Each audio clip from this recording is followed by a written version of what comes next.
Hare Krishna. Welcome everyone on our Tuesday evening Bhagavad Gita class.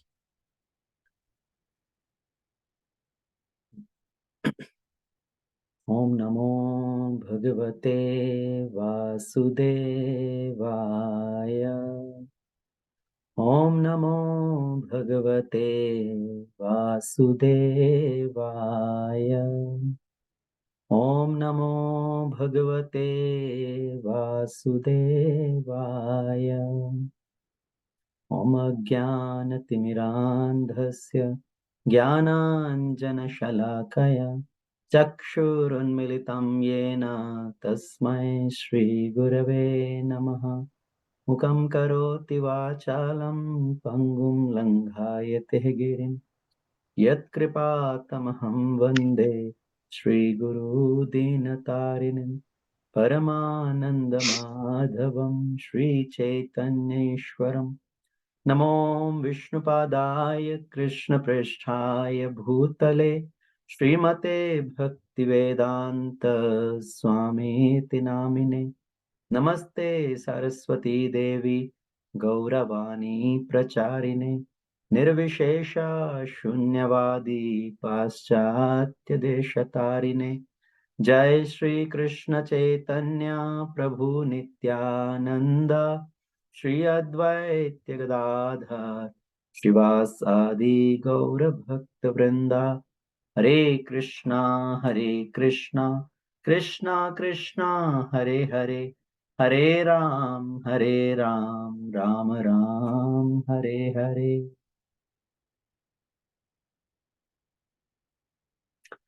Hare Krishna. Once again, welcome everyone. So, thank you, Malti Mataji, Gopal Prabhu. Hare Krishna, Radha Raman, Kunj Bihari Prabhu. Hare Krishna, Rahul Prabhu, Satish Prabhu. So, Hare Krishna. So, before we move forward, today we are going to start chapter 3 of Bhagavad Gita. We wanted to have a quick recap of chapter 1 and chapter 2. So, very quickly, will not take too much time. So, if somebody can quickly respond, what were the 5 reasons Arjuna gave to not fight? What were his 5 reasons to not fight?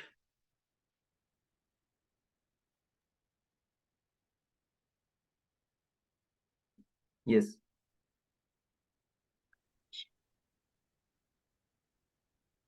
Okay, Prabhuji, is anybody responding before I Go start? one by one. So you can do one reason.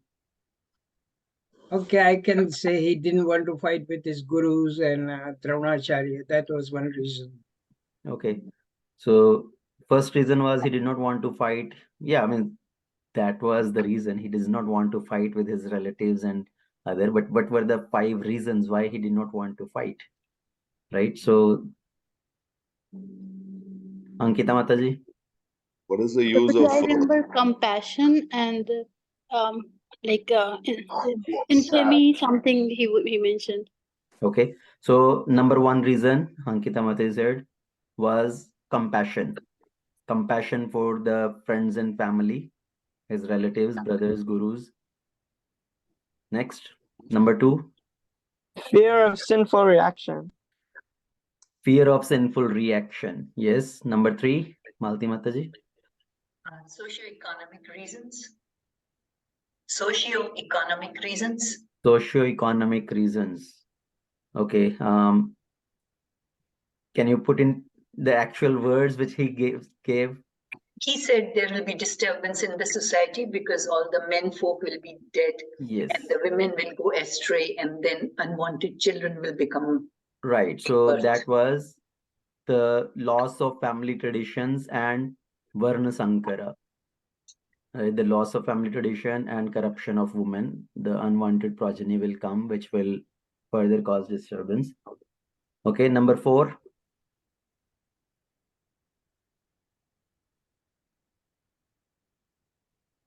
Quickly. Yes. He will not be able to enjoy in this lok, even if he gets the throne. Yes. Kingdom. The loss of happiness, basically. He said, I will not be able to enjoy after killing all the relatives. in their absence, there is no enjoyment. So loss of enjoyment. Okay, number 5. Fifth one is very easy. He was confused, like in the season, he was not able to decide. Okay, good. Indecision, right? He was confused that what should I do? What is my duty at this time? So write down these 5 reasons which Arjuna gives to not fight. Right, that was chapter 1, Arjuna Vishada Yoga. The 5th reason actually come in the 2nd chapter, in the beginning of 2nd chapter, where he tells, I don't know what is good for me. What should I do? So, and that's when he surrenders to Krishna. Okay, so chapter 1 was Arjuna's reason not to fight. Chapter 2, Krishna one by one answers all of Arjuna's 5 concerns. Right, he tells that all these 5 reasons are lame reasons basically, and he gives reasons or counter answers for each of these 5 reasons. Okay, the first reason which Arjuna was telling was compassion, right? I have to kill my friends and relatives. So what was Krishna's answer to that one in 2nd chapter?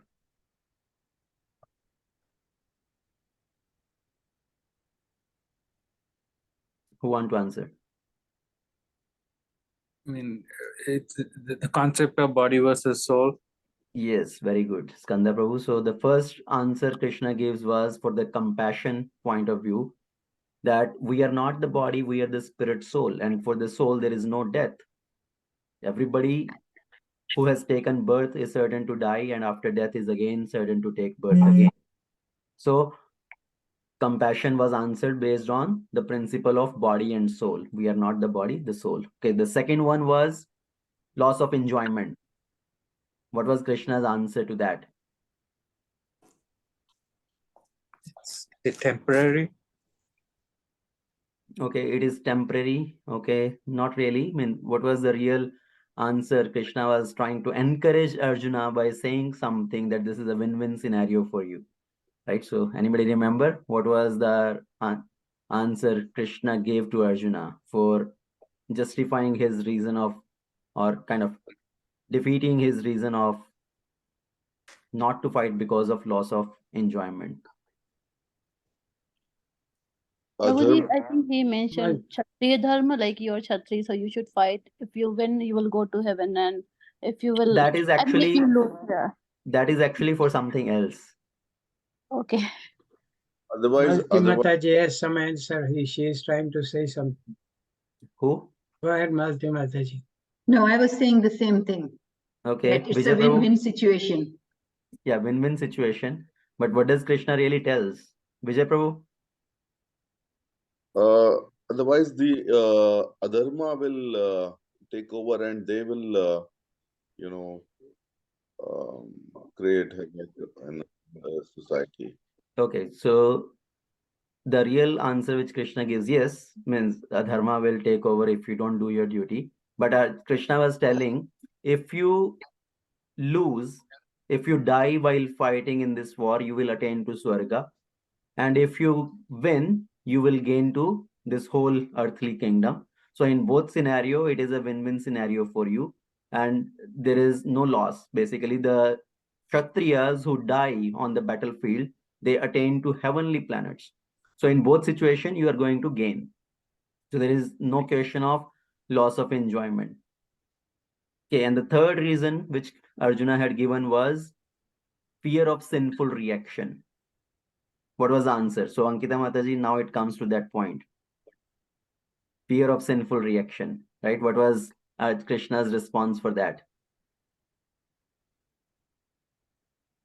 Prabhuji, actually I was trying to say the Kshatriya Dharma part, like what you said Yes. for the second So part. that is answer to this one. So Krishna was telling, if you do not do your dharma, that will be sinful. Not that you don't fight based on the bodily compassion that you are thinking or you are trying to save yourself from adharma. But for a kshatriya not to do their duty at the time of need, then you will be getting sinful reaction and people will be calling you bad names. You will lose your fame. It will lead to infamy.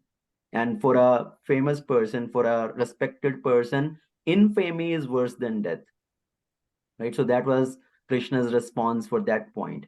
And the fourth one was the loss of family traditions. It will lead to Varna Sankara. It will lead to the corruption of the families. So what was Krishna's response to that?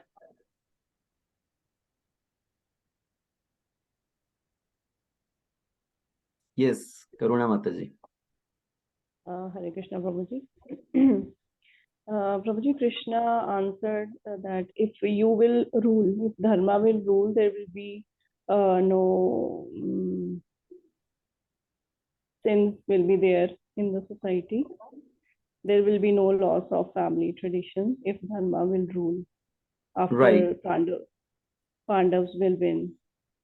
Yes, so in one sense, what Krishna is telling to Arjuna is, when the rule is by Dharma, then everybody will prosper. Basically, you set an example, right? Why you think that if others are killed, that there will be loss in traditions, loss in family values and all. But actually, you as Pandavas will rule, you will set a good example. So there is no question of loss of family traditions or corruption of the society. Now, fifth one was indecision. Arjuna was saying, I do not know what is right for me to do. What should I do? So what is the answer to that question? Should do your duty as a Kshatriya. Yes. So Krishna is saying, do your duty, right? So Krishna further take to the level of Nishkama Karma, that do your duty for the pleasure of Krishna. Work with Buddhi Yoga, work with intelligence. And in that way, you will be pleasing Krishna and there is no question of any fall down. So that is answer to fifth question, that you do by following the instruction, you do as per the intelligence. And then Krishna speak many other things in terms of what is the qualities of Asthita Pragya and all based on Arjuna's further questions. So that was chapter 2. Now we are moving into chapter 3 of Bhagavad Gita. Chapter 3 of Bhagavad Gita again starts with Arjuna's question. Okay, so we're going to read text number 1 and 2 and then continue the discussion. So text number 1, chapter 3, text number 1, Arjuna Uvacha Jayasi Cheta Karmanaste Mata Buddhir Janardhana Tatkim Karmani Ghore Mam Nyojyasi Keshava. Translation. Arjuna said, O Janardhana, O Keshava, why do you want to engage me in this ghastly warfare? If you think that intelligence is better than fruitive work.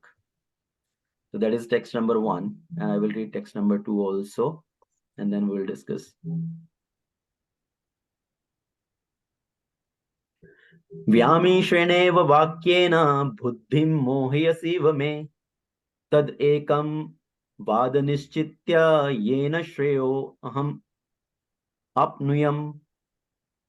My intelligence is bewildered by your equivocal instructions. Therefore, please tell me decisively which will be most beneficial for me. So Arjuna is again confused after hearing so much from Krishna. So he is telling, please instruct me very clearly, what should I do? Should I fight or should I work with intelligence? So why is Arjuna confused? Let's talk about that. So what has happened with Arjuna? Actually, if we see, Krishna has not spoken about fighting directly after maybe somewhere in the mid of chapter 2, and maybe 239, 240, that's where Krishna had told Arjuna, right? Uttishta, then fight, get up and fight. So that was somewhere 239 maybe, and then he has spoken a lot about other topics, like repeatedly is talking about Buddhi Yoga, work with Buddhi, work with Buddhi. And in general, when we say work with intelligence, it correlate with jnana, knowledge, right? With intelligence, one try to acquire knowledge. So working with Buddhi Yoga means acquire knowledge, and the knowledge lead to Vairagya. That's how people try to correlate it. Now, in the concluding verses, Krishna had referred to peace, right? We were talking about how one can attain peace. Krishna is saying somebody who is full of desires and who is constantly trying to fulfill all those desires, how can that person be peaceful? And if there is no peace, then where is question of happiness? So Krishna was talking about peace, and Arjuna is thinking peace means no fighting, right? If there is war, how can there be peace? So Arjuna is thinking of that external peace, बाहर का जो शांति है कि सब शांति चल रहा है, कोई लड़ाई झगड़ा नहीं है, युद्ध नहीं है. So Arjuna's question is based on this misunderstanding where Krishna mentioned durena hi avaram karma. By keeping the abominable action away, you fight or you perform your duty. So here we had discussed that earlier also. When Krishna say avaram karma, the abominable work, people generally think abominable work means vikarma, right? Vikarma means doing something against the scriptural directions. But here Krishna is mentioning avaram karma means not working because of desire to enjoy the fruits, the sakama karma or the karma kanda thing. So karma kanda is referred to here as avaram karma. So from Krishna's point of view, avaram karma is karma kanda, the working with the desire to enjoy. But from Arjuna's point of view, avaram karma is killing his relatives, killing his guru, killing his grandfather. So for Arjuna, that is avaram karma. So also Krishna mentioned about buddhi yoga. So Arjuna is thinking buddhi equal to jnana, and jnana relates to vairagya, renunciation or inactivity. So that's where Arjuna's confusion is coming, and he's asking this question. If you are saying intelligence, working in intelligence is better than or engaging in this war activity, then why you want to engage me in war? Why you are saying fight? So because generally people take it to two different extremes. One extreme is when somebody falsely try to renounce anything on the name of spirituality. And the other one who thinks that my endeavor is everything, I have to just do my work, there is nothing else to be done. Work is worship, काम ही पूजा है. So these are the two extremes. But Krishna is telling that you have to take a middle path. Do the activity while keeping your intelligence engaged in the Supreme Lord, being dependent on the Supreme Lord. Okay, so that is the middle path. It's not that running away from our responsibilities in the world, but doing our responsibility while thinking about Krishna. So the first extreme situation which I mentioned was to falsely renounce. Okay, so many people think spirituality means giving up work, complete renunciation. Sometimes people think, oh, I will just leave everything, go to forest, I will go to Himalayas, and that is the process of taking to spirituality. So they take spirituality as the path of escapism, running away from the duty. So spirituality is not escapism. It's not that there is some problem in the life, some problem in household life, there is some problem in husband-wife relationship, or too much problem with father and son, and he thinks, oh, what is the use of staying in this family life? Better I just give up everything and go away, take sannyas. There, there was one devotee who was kind of a new devotee, still neophyte devotee, telling his wife, because of so many problems, that, oh, you can go to your parents and I will become sannyasi. So that is a false renunciation. Because what happens is, even if somebody take this level of false renunciation, his mind is still attached to the sense objects. Even if somebody goes to the forest, but he is carrying the 6 wives with him. What are those? Our 5 senses and the mind. So the second extreme situation is when sometimes some materialistic people, they blame the spiritual people, saying, oh, you guys are lazy, you are good for nothing, you guys just sit, clap, do some bhajan, eat and sleep, that's all you guys do. See, look at me. I am working so hard. I am contributing into the economy development. I'm contributing into the technological development. I'm contributing to the so many other aspects. You guys are good for nothing. But is that really so?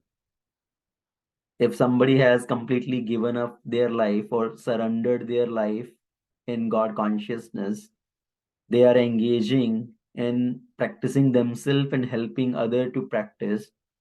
Are they really lazy people or not contributing to the society? Actually, that is the biggest contribution to the society.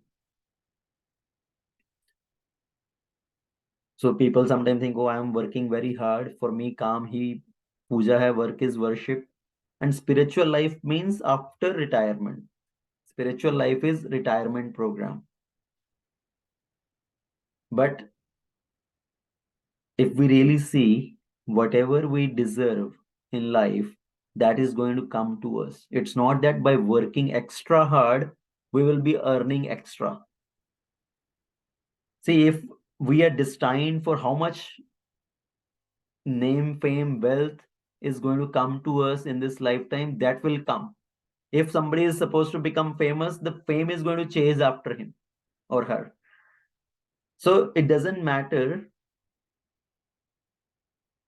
It is not the scenario that if somebody says rather than 8 hours, I will work 12 hours and in that way I will be able to earn more. But what is Krishna's principle actually here? That even if somebody works for 12 hours rather than 8 hours, thinking I will make more money, but actually Lord is going to spread the same earning over the period of 12 hours. For example, if somebody shopkeeper, he opens his shop for 8 hours and now he thinks, oh, I will open for 12 hours. And in that way, more customer will come and I will make more money. But actually what happens is his same earning is spread over the period of 12 hours. And even if somebody claims that, yes, I am making more money by working extra hard.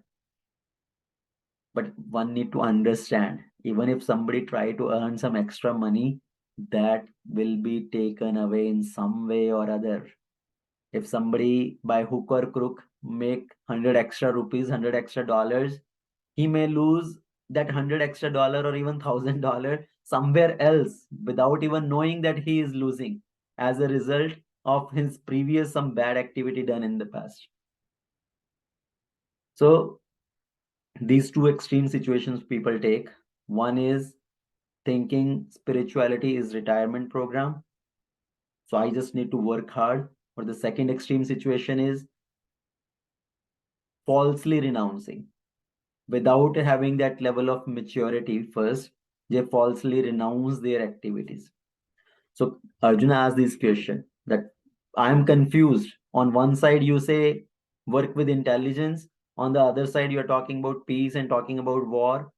I'm confused. Should I fight or should I try to gain intelligence, gain jnana?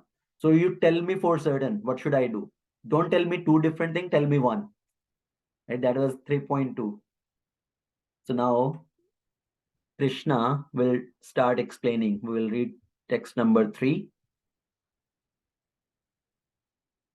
Shri Bhagavan Uvacha Loke asmin dvividha nishtha pura prokta mayangha Jnana yogena sankhyanam karma yogena yoginam. So Krishna said, the Supreme Personality of Godhead said, O sinless Arjuna, I have already explained that there are two classes of men who try to realize the self.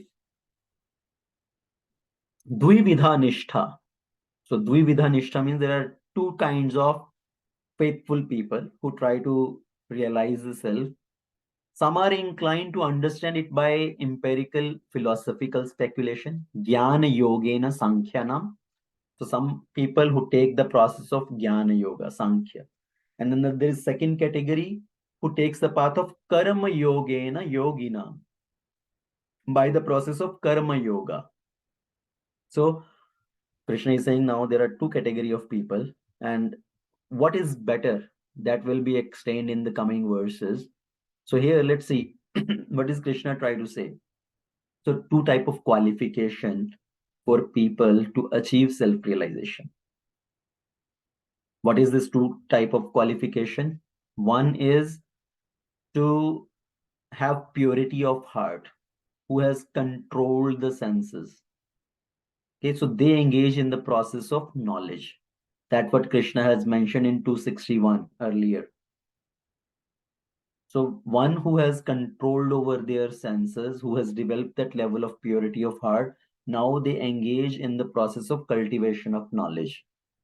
And then the other one is other by cultivation of Nishkama Karma Yoga, which Krishna mentioned in 247. Right? But without being attached to the result of your work, you do your duty. So to take the path of Jnana, one need to develop certain level of purity first. And but for Karma Yoga and Bhakti Yoga, it does not need that initial prerequisite that you have to have that much level of purity first, then you can engage in the process of Karma Yoga or Bhakti Yoga, because the purity comes along the way. So Karma Yoga means whatever we do, whatever occupation we may have, giving something to Krishna. Right? That is Karma Yoga. Giving the result of our activity to Krishna. Somebody is working in a job earning $10,000, giving some portion of that to Krishna. Somebody has a store, giving some items as an offering to Krishna. Somebody has a cloth shop, giving some cloth for Krishna. Somebody has a fruit shop, giving some fruits for Krishna. Somebody has a flower business, flower shop, giving some flowers for service of Krishna. So in that way, whatever our occupation may be, whatever our profession may be, engaging that in service of Krishna, giving the result of our earning, giving the result of our activity to Krishna. That is Karma Yoga. And in that way, because we are engaging the result in service of Krishna, it will purify our existence, right? It will lead to purity. And through knowledge, one moves further, yes, but it is like getting to the root of the tree. But the Bhakti Yoga or Karma Yoga is actually watering the root of the tree. And Prabhupada, wherever actually Buddhi Yoga is mentioned, we see Prabhupada, most of the places write Bhakti Yoga. Wherever it's Krishna is saying working in intelligence, Prabhupada writes as Bhakti Yoga. And wherever Krishna has mentioned earlier as Karma Yoga also, there also Prabhupada introduces Bhakti. So some people ask, why Prabhupada everywhere it is translating it as Bhakti only? There is no word of Sanskrit which is talking about Bhakti. Here somewhere Krishna is talking about Buddhi Yoga or Karma Yoga, but why Prabhupada is writing Bhakti? The reason why Prabhupada in all purport explained or focuses on Bhakti is Prabhupada explained different concepts, but the conclusive understanding of Bhakti remains in the forefront. Because Prabhupada want to make sure that most important thing is not lost from our vision. So Prabhupada is explaining in two ways. One is the conclusive understanding, that is bhakti, surrender to the Supreme Lord. And the other is contextual requirement. So in contextual meaning is it leads to bhakti. So there is a literal meaning and then contextual meaning. So Prabhupada is focusing on that contextual meaning and the conclusiveness of Bhagavad Gita. So that message should not be lost. That's why Prabhupada focuses more on bhakti everywhere. Once one person asked Prabhupada, oh, there is no mention of bhakti. Krishna is speaking about bhakti only at a later stage at a few places, but you are writing everywhere Krishna, Krishna, bhakti. Why is that? So Prabhupada said, because Mayavadi remove Krishna from wherever it is mentioned also, and to counter that, I am introducing Krishna more and more. I am introducing bhakti more and more. So today, because people hardly read scriptures, and when they open and read the purports of Srila Prabhupada, they get to that conclusive knowledge of Krishna bhakti. Right? Because that is ultimate conclusion of Bhagavad Gita. Krishna says, Sarva dharman parityajyam. So abandoning all varieties of religion, surrender unto me. Man mana bhava mad bhakto madhyaji mam namaskuru. So what Krishna is giving at the end, Prabhupada is giving throughout in Gita. So Karma Yoga ultimately culminates in Bhakti. So telling Karma Yoga as Bhakti earlier also is not a contradiction, but it is a fulfillment of Krishna's eventual conclusion. This is how we should look at this. So now text number 3.4. So Krishna said, yes, there are two type of people. One are who take to the process of Jnana Yoga, empirical knowledge. The second one is who take to the process of Karma Yoga. Now 3.4.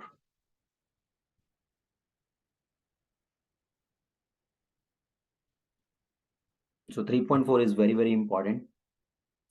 Na karmanam anarambham naiškarmanyam purusho ansute na cha sanyasanad eva siddhim samadhigacchati.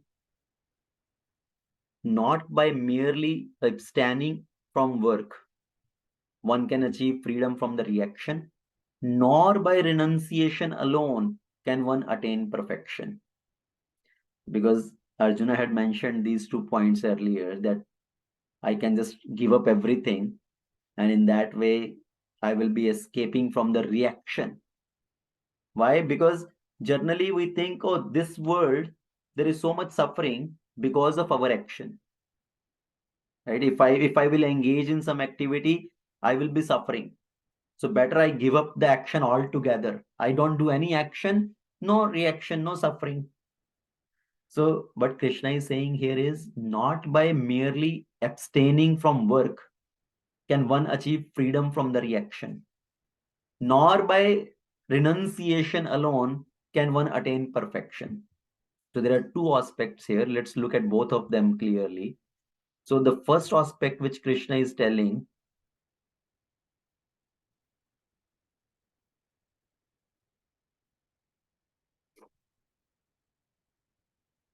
so the first portion is, by not doing karma, one does not achieve naishkarma. Naishkarma means freedom from reaction. Because if that was the scenario, that by not doing any karma, one does not get any reaction, and in that way, one will be able to escape all the suffering of this world. If that is the scenario, animals, birds, they don't build up any more karma, right? But it does not mean that they exhaust all their reaction and by the end of their life, they will be liberated. They will be released from the cycle of birth and death. So even the animals, birds, they have to continue in the cycle of birth and death. Why? Because their previous karma is still there. The karma which has been coming up from the previous life is still there. This life as an animal, bird, where they are not building up new karma, but they are just exhausting some part of their previous karma, not all the previous karma, right? They have got this particular life form to exhaust some particular previous karma. So by not doing karma, by not doing any activity, by not building up new karma, it does not mean one exhaust all the previous karma and he will be free from reaction. So by not doing activity does not lead to naishkarma. The second part of this verse, Krishna is saying, by just taking sannyas, one does not attain purification or perfection. One does not become a sannyasi by just adopting the external form. It requires inner purification. So adoption of external form does not lead to internal change. Internal change comes with practice, right? When we do that practice and that brings little purity in the heart, then the internal change comes. So same way, just adopting the dress of a devotee also, one does not become a devotee. So if today some new person comes in and he look at all these devotee wearing dhoti, kurta, tilak, kantimal and all, putting a shika on the back, and this person think, oh, I will also wear dhoti, kurta, kantimala, everything, and hold a bead bag, and I will also become a devotee. So just changing the dress only does not become a devotee. It becomes by the practice. Yes, external dress is also important, but only external dress is not enough. So even if somebody externally gives up the worldly things, one may give up his family, his wife, children, and goes to the forest. He is still carrying those 6 wives, the mind and the senses. And there are stories actually where somebody had taken sannyas, they have left the world, and they are very sincere practitioners. But then if the need is there, they are approached, you please come back and take up the kingdom. Like the son of Manu Maharaj, his elder son Priyavrat Maharaj, he had given up everything and had taken to sannyas, gone to forest and practicing. And then Brahma and Narada, they come to Priyavrata. You please come back, take up the kingdom. That is your duty at this time. You need to take up that duty. So, and then he says this question actually, that I want to take sannyas. I don't want to entangle myself in the material world. And Brahmaji gives this example that time, that even if somebody goes to sannyas and he is carrying, even if he has renounced everything of this material world, he's carrying 6 wives with him, the 5 senses and the mind. And if the internally in the mind one is focusing on sense enjoyment, then the external dress does not help. But on the contrary, we see example of Bharatji also in Ramayana, right? The brother of Lord Ramachandra. He gives up sense enjoyment. He has also given up the kingdom. He is residing in Nandigrama. He is also wearing the clothes of a hermit. But still, he is taking up the responsibility to manage the kingdom. He says we can leave something if it belongs to us. But actually, everything is property of the Lord. And we have to take care of it. Even at the time of when he was going to the forest to meet Lord Ramachandra at Chitrakoot to bring him back, at that time also, when everybody want to come with him, right, he announced that whoever want to come, we will all go in the forest to bring Lord Ram back. Everybody is ready to leave, and some people are saying, oh, let this house burn to ashes, let the farms burn to ashes, let this family go wherever, we don't care. And Bharatji said, no, how can we let everything burn to ashes? It's not our property. If it is our property, then we can say like that, but then we can leave everything. But it actually, everything is Lord Ram's property. So we have to take care of that. So that is the mood what Bharatji is showing.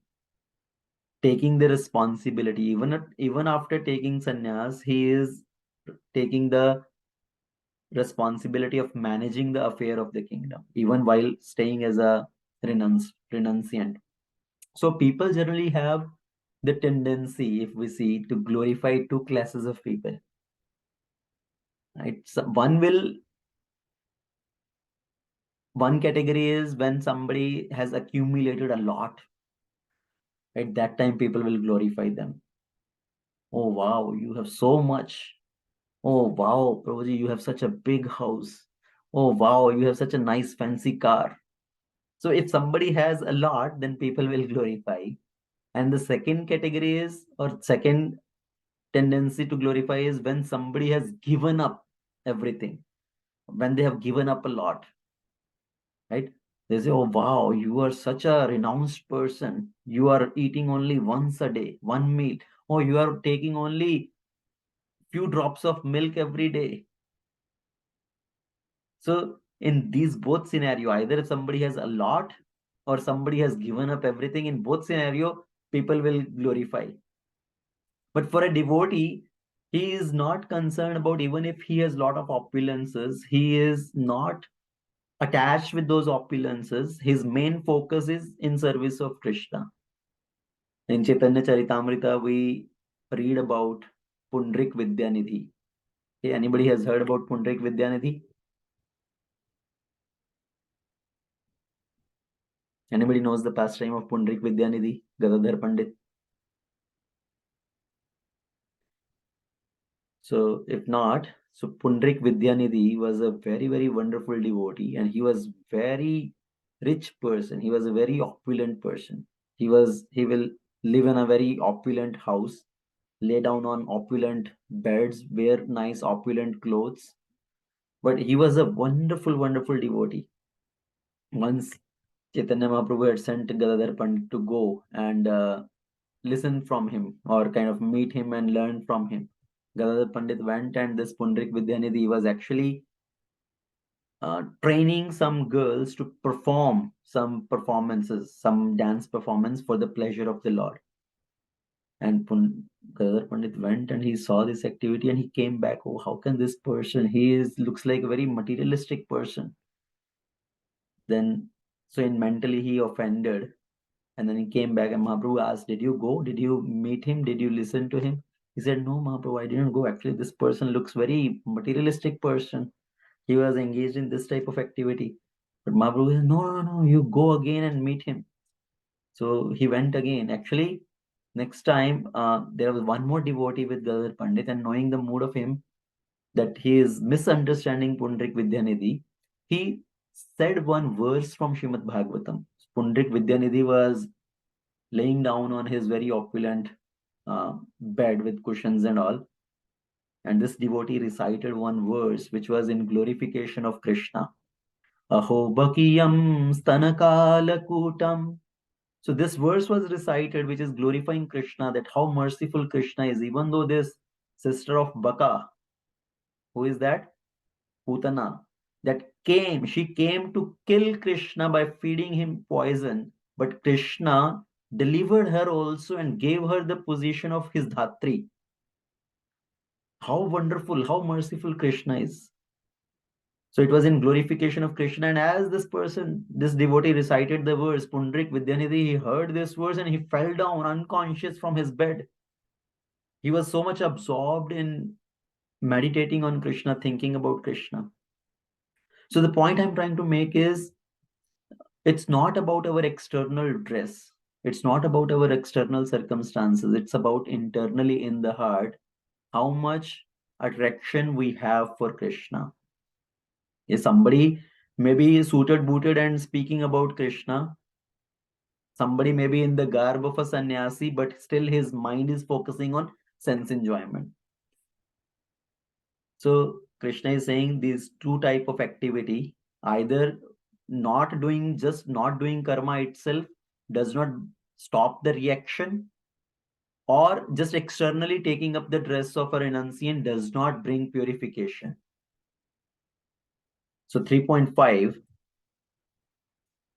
now in verse 3.5, what does Lord Krishna tell further? Nahi kaschit kshanam api yajatu tihati akarmakrit kartyet hai avashah karma sarva prakriti jair gunehe. So everyone is forced to helplessly act according to the qualities he has acquired from the modes of material nature. Therefore, no one can refrain from doing something, not even for a moment. So, because now Krishna in the previous verse, he told two category of people. If Arjuna tells in response to those two reasons, so if Arjuna say in response,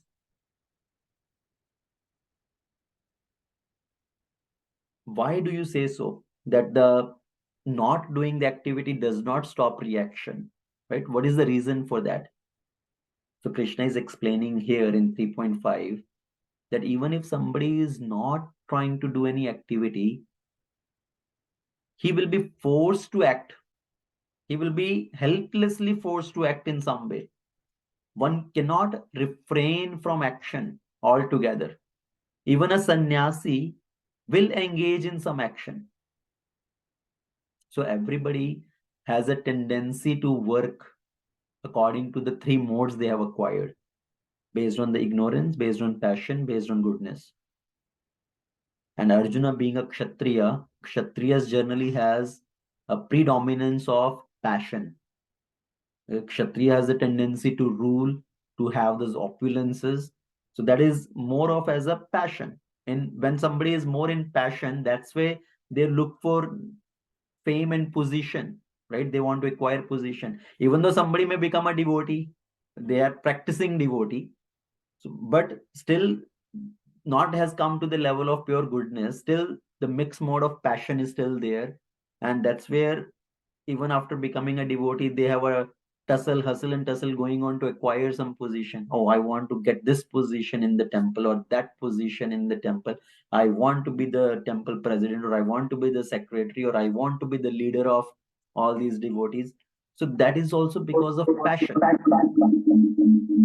So now somebody may argue that because we are always forced to act based on the modes, that's why we are acting.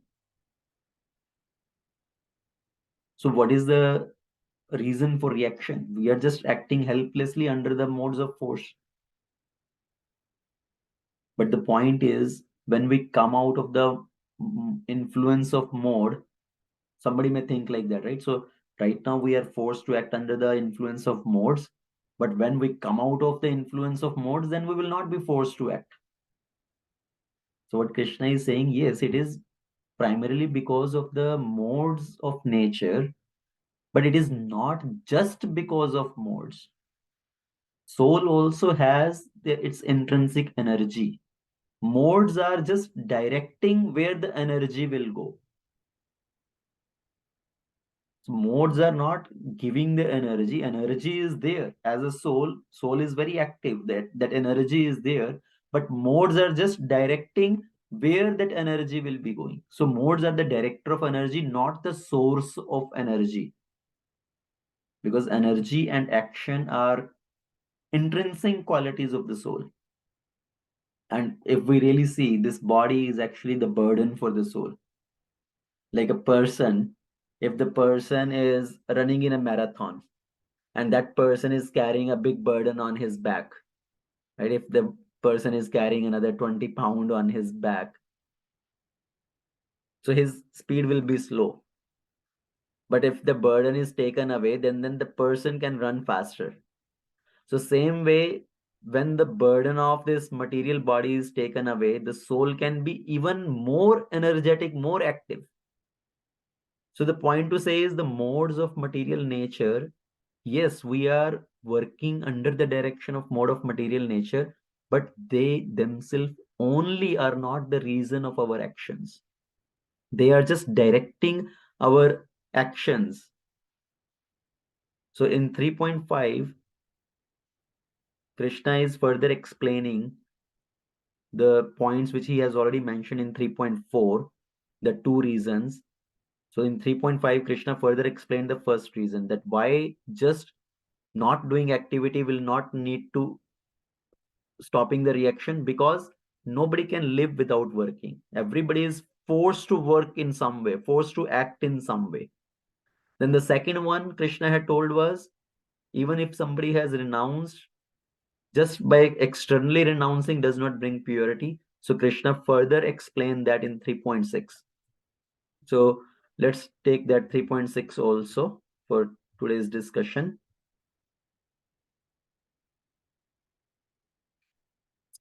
कर्मणेन्द्रियाणि संयम्य आस्ते मनसः स्मरन् इंद्रियार्थान् विमूढ़ात्मा मिथ्याचारी स उच्यते. So this is one very important verse which is used in 3.6. Mithya achar sa uchyate. One who restrains the senses of action, but whose mind dwells on the sense objects, certainly deludes himself and is called a pretender. Mithyachari sa uchyate. So definitely we don't want to be called as mithyachari. Mithyachari is somebody who says something but does something else. So Krishna has said, somebody externally taking renunciation does not bring purity. That is what Krishna is explaining here. That even if somebody is stopping externally activity, but his mind is focusing on sense enjoyment, then he is just a pretender. So what is hypocrisy? Right? Mithyachar. What is mithyachar? Hypocrisy. Hypocrisy means to accept the prestige and privilege of a position without accepting the responsibility of that position. That is mithyachar. And also, hypocrisy is somebody is trying to show as your well-wisher, but their intention is to cheat. Right? That is hypocrisy. So if somebody has taken the role of a sannyasi and they are showing themselves as the well-wisher of the person, they are showing that yes, we will help you to progress in spiritual life, but actually they are cheating the sadhakas, they are cheating the innocent people. So that is hypocrisy. So Krishna is saying if somebody is doing like that, then they are just mithyachari sa uchyate. If somebody becomes a renounced person and expect others to treat him with respect, offer him obeisances, dandavat pranams, while internally that person is still carrying all the desires to enjoy. There have been sannyasis in the past. Every movement has its history, right? It's not that every movement is perfect, but we have to understand we are following the message of Krishna. Message of Krishna is perfect. There may be people who may not be able to follow that message perfectly. So there may be there have been earlier in the history, in our movement also, and the other movements are full of all such cases where the person is worshipped with awe and reverence. There are so many followers who are worshipping him, doing the arati, offering him bhoga, and inside that person is indulging in all sort of sense enjoyment. So that is hypocrisy, that is cheating others. The person internally is carrying still all the desires to enjoy and does not do the duties of a renounced person. Because if somebody has taken sannyas, one has to take the responsibility of giving knowledge. One has to give up the attachments. One should not become a guru, but should be capable of delivering the disciples also. So there are 4 or certain scenarios here. See, best thing is, yes, we externally we change, right? We change our external dress also, but we change the internally also. So there has to be external change as well as internal change. If somebody has not reached that highest stage, then at least along with the external change, there should be sincere attempt for internal change. Right? The example of a sincere devotee. They are attempting sincerely for internal change, doing their sadhana perfectly, trying to give up all their previous wrong activity, wrong attachments. So at least there is a sincere attempt. But beyond that, there is people change externally, but there is no internal change at all. They are not even endeavoring for internal change. It is just going on like that only. People may be practicing for 10 years, 20 years, but not making any change. And then the worst category is people just change externally, but internally they continue with the old way in the garb of external dress, doing all their old bad things secretly. Like, for example, we have so many Falgu Babas like Ram Rahim, Nityanand, and all. Not our Nityanand Prabhu, Chaitanya Mahaprabhu, Nityanand Prabhu. There is a person named Nityananda who poses himself as a very scholarly or sadhu. But so these type of people, there is basically external change, but internally they are continuing with their old ways of cheating people in the garb of external dress. So the best thing is external change as well as internal change. And by the time somebody reaches to that perfection of internal change, at least there should be sincere attempt for internal change. Okay. So when we come in the process of bhakti, we start to follow these regulative principles. One may say, oh, we are also trying to follow the 4 regulative principles, and sometimes some bad thought come. So aren't we hypocrites in that way? Are we also hypocrite? No, it depends what we do with those bad thoughts. Right? Do we start cherishing those bad thoughts, invite those more bad thoughts? No, let them come, and start kind of contemplating on those bad thoughts. Dhyate vishayan pumsa. So if some wrong thought came also based on some previous conditioning, we need to just snub that thought there rather than trying to indulge in that and cherish that thought. So do we deliberately kindle those memories or those previous plans to enjoy or plan to enjoy later, or we just snub those thoughts or memories? So yes, we may be struggling to forget all those memories and all those conditioning, but if at least somebody is sincerely endeavoring, then Krishna sees our endeavor, right? Then Krishna doesn't see us as a hypocrite. But if somebody does not even try at all and externally poses as a devotee, that is hypocrisy. So Prabhupada says in the purport of this verse, there are some yogis who just make a show of being a yogi, but actually they are looking for sense enjoyment, sense gratification. So they are the greatest cheater. Even though sometimes they may speak of philosophy, his knowledge has no value, because the effect of such a sinful man's knowledge are taken away by the illusory energy of the Lord. Such a pretender's mind is always impure, and therefore his show of yogic meditation has no value whatsoever. I will tell you one example. Once one person called few sadhus at home. He wanted to feed them. He wanted to serve them prasad. So these sadhus were invited. He fed them nicely, and after he wanted to give some donation also to everybody. So one by one, he was going in front of everybody and giving them some donation. So he came in front of one Baba, and he wanted to give him some donation. And this Baba said, no, no, no, no, I don't touch Lakshmi. So this person thought, oh, maybe this Babaji is very, very renounced person. He even doesn't want to take any money. So he kind of moved forward to the next person. And this Babaji said, where are you going? Where is my dakshina? Where is my donation? I said, I do not touch Lakshmi, but you can just put it in this cloth. So some other sannyasi, he said, Arey Babaji, if you want to take, then take. What is this drama? Actually, you are saying I don't touch with my hand, but you can put in the cloth. This body also is a cloth only for the soul. So like that, some people externally, they do a lot of show business that, oh, we are very renounced people, we don't even touch Lakshmi. Or some people say, oh, we don't speak at all. Like, we are Moni Babas, we have taken vrata of Mona, complete silence. But it's not about taking complete silence. It's about not speaking nonsense things, but speak about Krishna only. So this consideration of hypocrisy is the point I'm trying to say here is, don't take it to judge others. This point of hypocrisy is for our own introspection.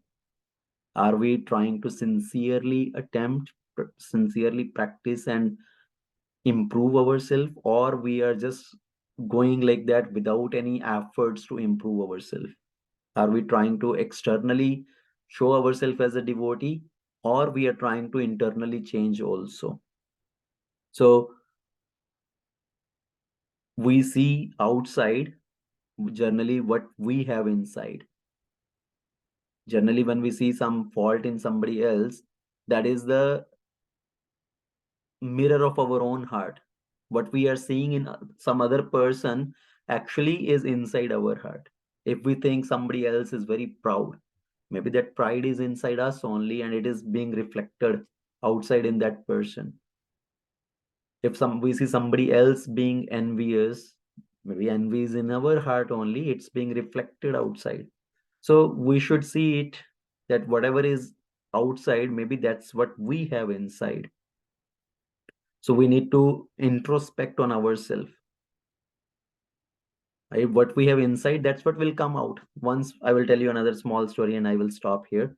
So a little funny joke here. Once a person from a village, he came to the city and he was passing by. There was a optic shop, right? The eye doctor. So this person was standing outside and he saw inside this person, this doctor, the eye doctor optician has put one person in the front and he is putting different glasses in front of his eyes and asking him to read. So by putting that glasses, now this person starts seeing nicely and he was reading all the alphabet or whatever was written little distance. So this person, villager, he was very surprised. Oh, by putting these glasses, this person start reading. So let me also try. He went. So I also want to try. So the doctor, he started putting various glasses on his eyes and asked him read. So no matter what glasses he's putting, he's not able to read. So this doctor is also frustrated. And finally he asked, do you know how to read? And this person said, no, I don't know. He said, what is the use of me putting the glasses on your eyes?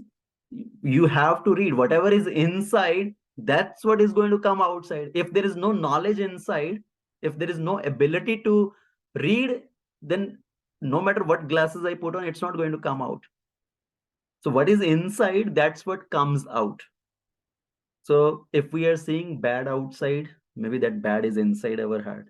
Kabir, what does Kabir से बुरा जो देखन मैं चला, बुरा न मिले कोई, जो दिल खोजा अपना तो मुझसे बुरा न कोई. Whatever I went to look for fault outside, but I could not find any bad outside. But when I looked inside my own heart, I realized there is nothing more bad than me. There is nobody worse than me. Like Surdas also says,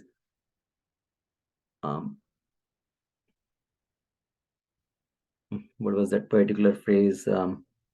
Mosam kon patit khalkami. Who is more fallen than me? Who is more lusty and full of material desires than me? So one should think himself as having all these anarthas or all these faults rather than looking into others, basically introspecting into ourselves. So we should see, am I trying to be a sincere devotee, a genuine devotee, or am I trying to be a pretender? So this is 3.6 which Krishna is speaking about. So we'll stop it here today.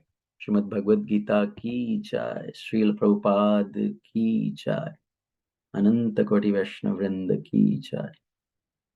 Thank you very much. We'll take maybe some quick question if somebody has any. Hare Krishna, Prabhuji, Dhanur Pranam. Thank you so much, Hare Prabhuji. Krishna. Really nice class, Prabhuji. Prabhuji, I was just thinking about this pretending part.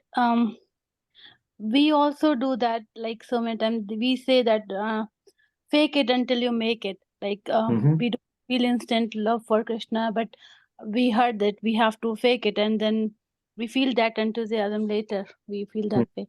So that's what I was thinking of. So it is a So, way to do it. right. So we mentioned this point, right, during the discussion also. So I said that somebody may say that, oh, we are also influenced by the modes, or we also act in wrong way, or we also still carry certain material desires or certain contamination. So are we also hypocrites? So the answer is no, because yes, the previous conditioning, previous tendencies, desires are there. But if somebody at least sincerely trying to overcome those, at least that sincerity is there, yes, I want to get rid of those, I want to improve, then it's not hypocrisy. Yes, we are struggling with our challenges or our burden, whatever we are carrying, but we are sincerely attempting, then it's okay. Krishna sees our sincerity, and with more and more practice, we will ultimately progress further. But if somebody is not even trying at all and just faking to show it to the world, to claim that respect and prestige, that is hypocrisy, right? Somebody assuming a position but not doing the responsibility of that position. Okay, Prabhuji. Yeah, that makes sense. Thank you, Prabhuji. Okay, Hare Krishna. Hare Krishna. Okay, anybody else? Hare Krishna Prabhuji. Hare Krishna, Vijay Prabhu. Suresh Prabhuji, you are speaking. I cannot hear you. Sometimes some people say you have to change yourself internally, or you have to change, right? Many times our behavior, our disposal is more or less natural. Mhm. So what is that really we have to change, right? It becomes very You're, difficult. you're talking about the internal change, That's the internal change. right? So what do we have to change internally is to give up our desires, the materialistic desires. We have to give up the tendency to be the controller, or the tendency to be the proprietor, or the tendency to be the enjoyer. We have to give up the wrong kind of what we call as anarthas, the lust, anger, greed, pride, envy.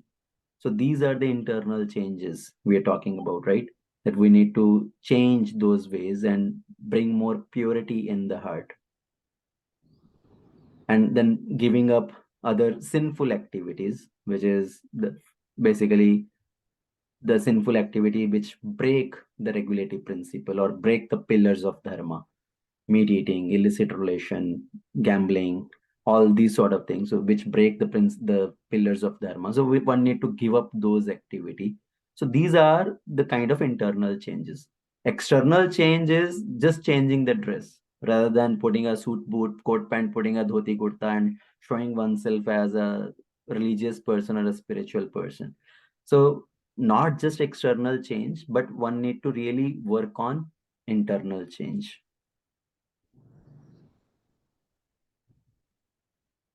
Yes, Prabhuji. So Prabhuji, basically you are saying that sincere effort should be there and you should continuously introspect. Yes. And it's like you are sadhan, when you are sadhak and siddhi is the final goal, till that time some impurity would be there, but Right. you should not worry about that as long as you keep trying, honest trying and sincere trying, rather than just being critical and giving up, because nobody is perfect in the beginning, and Right. perfection has to be attained. Hare Krishna. Right. That is perfectly fine. So we are not perfect, but we are trying. That's why we use the word sadhaka, right? So we are not siddhas, we are sadhakas who are working towards siddhi, to become the perfection. And that perfection is to attain love of God. So generally, people talk about 4 purusharth. What are the 4 purusharth? Anybody?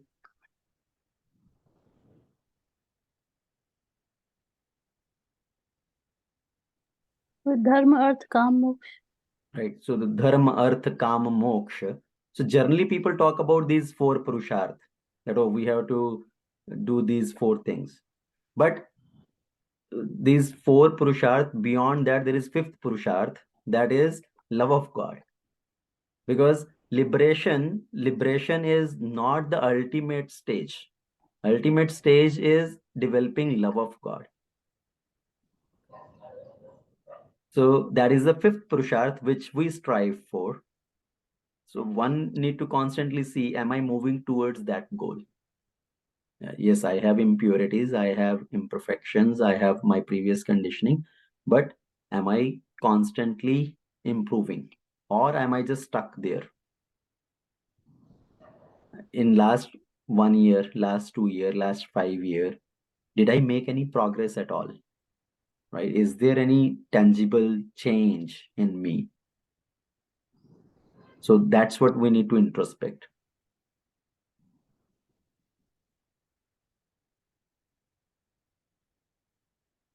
Okay, anything else?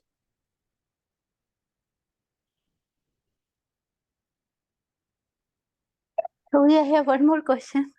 If Yes, no question.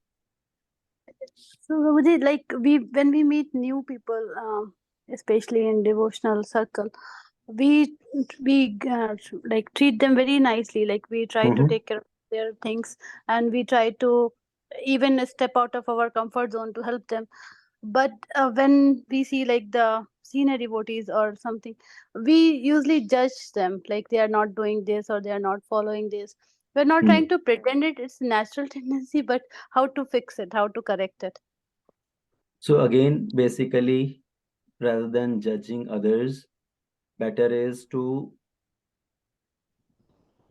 focus on ourselves. Basically, don't make a stick of something which we have heard, which we have read, and make a stick of that and try to beat everybody with that, but try to introspect on ourselves. So because we don't know the situation of that person, sometimes it happens, we may see some senior devotee in the evening also and chanting, right? And immediately one may think, oh, Prabhuji is such a senior devotee and he has not still finished his chanting. He is still chanting till late evening. But maybe he is doing 64 rounds. He is doing much more than what we may do. So sometimes we start judging people like that. Oh, he has not even done his chanting yet. Or, oh, he is doing this thing or that thing. So rather than judging others, just ignore that part, maybe giving the benefit of doubt and focus on ourselves. Yes, generally that tendency is there because, again, familiarity breeds contempt, right? When we become more and more familiar with something, it's very easy. We start taking them for granted. And that's happened. And that's why Krishna warns very definitively here at many places, like when we talk about the 10 Nama Parada, the first one is Satama Ninda, to criticize the devotees of the Lord. Because when we start committing offenses, then our progress chokes up. So if we should be fearful of something, that should be the fear of offending the devotees. So generally we say one should not fear, right? Fear is a negative sense. Fear is a negative term. डर नहीं रखना मन में. We want to give up fear. But there is some positive fear, which is healthy fear, which is important to have, which is good to have. And that fear is, I don't want to commit any sinful activity, right? Fear of fall down, fear of offending the devotees, fear of offending the Lord. So those are healthy fear. One should be very careful about these things. Because when we offend others, that's why our progress chokes. And then one again start harboring up those previous negative tendencies or wrong desires. Again, those previous wrong desires or wrong activities start coming back, and we are wondering why it happened. I was now distasteful to those activities, but now I am again enjoying those, or I want to enjoy that activity. So why is that happening? Because somewhere maybe we have committed some offenses and we are choking up the mercy.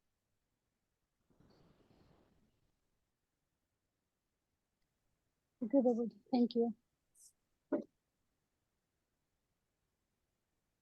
Okay, Hare Krishna. So I think we will end it here then. Again, Srimad Bhagavad Gita ki jai, Srila Prabhupada ki jai.